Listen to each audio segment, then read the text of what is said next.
Aha, how interesting. I'm going to call my friend Tulsi. There she is. Who's calling? Oh, my very good friend. Hare Krishna. Hi, Hare Krishna. How are you? All good. I just wanted to tell you that yesterday I went for Ratha Yatra in London. It was a big procession of devotees singing the Hare Krishna Maha Mantra. I was so excited. They also gave me blessed food, prasadam, and the deity Lord Jagannath was amazing. Big eyes, big smile. I'm Hindu myself, but I never saw this before. It's so beautiful. Have you been Ratha Yatra yourself? Yes, they do here the same in Germany, but not only here, all over the world.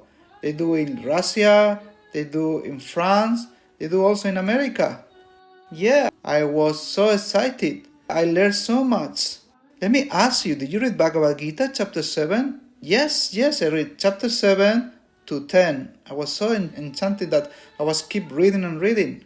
Let me explain you chapter 7, what I read so far. So, we have a Lord Krishna, the Supreme Personality of Godhead. So beautiful, curly hair, playing the flute, peacock feather on his head. It was so beautiful.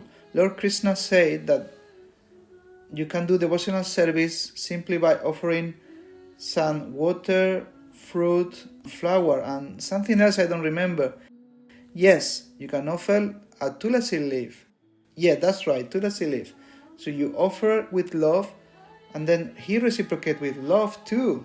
I enjoyed that learning. Also, Tulsi, I don't know what is about chapter 10 to 18. Could you explain to me, please? Yes, those explains about the divine and demoniac nature, and these two are inside us. And the material nature influence, like the mode of ignorance, mode of passion, and mode of goodness. Plus, we have transcendental goodness, which is devotional service. I'm a bit confused. So you say goodness and transcendental goodness. What is the difference between these two? Could you clarify, please, Tulsi? Yes. So goodness is you help others, like family, friends, all good. But you need to come back again. You take birth again. So you are in the cycle of birth and death. It's called samsara. However, when you do devotional service, at the end, when you die, you go straight to the spiritual world with Krishna. Okay, so if I do devotional service, can I still helping people? Of course. That will be very beneficial for them. Plus, you can do devotional service, both of them. And then I will stop the cycle of birth and death. Exactly. And I have a good news. On YouTube, you can watch in sign language all this chapter 10 to 18. It's so excited. I want to ask you, Tulsi, Arjun was very depressed in the beginning. How was at the end of the Bhagavad Gita? Yes, he was happy and he understood clearly. Wow, it's so exciting. I want to read and know more. So I'm going to stop this call and watch on YouTube. Thank you for all the help. Hare Krishna, Hare Krishna.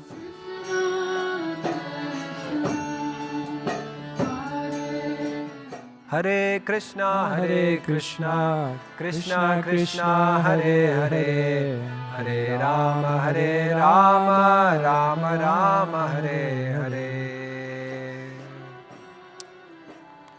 We all experience that life is full of many problems, and this is often one of the reasons that we give for not taking up spirituality fully. We say, I have too many problems. I have financial problems, I have family problems, I have career problems, I have relationship problems, I have problems and more problems. And in the midst of all of these problems, how can you expect me to take up spirituality in a concentrated way. Well, we may want to think for one moment how many problems Arjuna encountered in his life. When he was young, he was poisoned, he lost his father, he was stripped of the kingdom, so many injustices were committed against him, so many attacks, so much abuse. And then Arjuna came to the point where he had come to perhaps the greatest problem of his life. Now he was on a battlefield, faced with all his relatives, all his teachers, and so many other illustrious personalities who he would now have to contend with in a trial of arms. Arjuna had a lot of problems. And Krishna knew that Arjuna had many problems. And in the 11th chapter, Krishna wanted to allay all of Arjuna's concerns. And therefore Krishna showed a form which was unimaginable, a form which was so effulgent, a form called the universal form, the Vishvarupam, in which the entirety of creation, all the planets, all the species, all the demigods, all the living entities, a form in which past, present and future was all predicted. And importantly for us, a form in which Krishna showed to Arjuna that all of his enemies had already been killed, even though the battle had not even started. Therefore, Krishna in a wonderful verse to Arjuna says, Tasmat tvam utishta yasho labhashva jitva shatrun bhungshva rajam samriddham Mayevaitani hatapurvameva nimita matram bhavasavya sachim.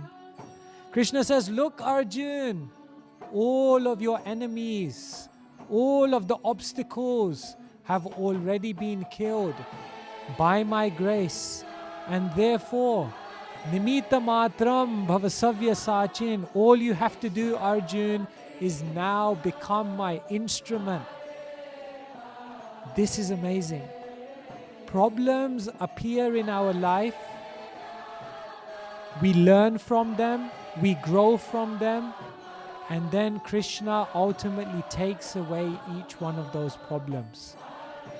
Problems are not meant to be an obstacle to our spirituality. The temporary appearance of problems come in order to help us to intensify our spirituality. Some people look up at God and say, God, take away all of my problems. What we don't understand is that God is looking down at us saying, but I sent all of those problems so that you can change yourself.